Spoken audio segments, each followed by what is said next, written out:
ও মাই গো বনু, মিনা এখানে কি করিস? চুপ চম্পা, খরগোশ পাইছি একটা।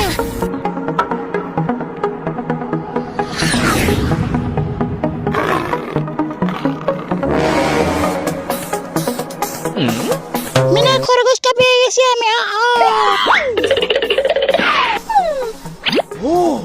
আরে এটা তো মুরগির ডিম, আমি তাড়াতাড়ি নেই কেউ দেখার আগে। আরে তাড়াতাড়ি যাই, ডিমটা আমাকে ফুটাতে হবে এখনই।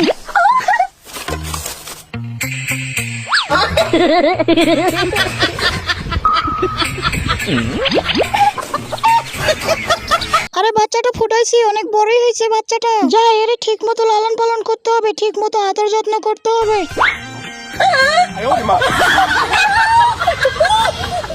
চম্পা চম্পা, আমার মুরগি তো অনেক বড় হয়ে গেছে। আরে সত্যি তো অনেক বড় হয়ে গেছে। সবাই চ্যানেলটা সাবস্ক্রাইব করো।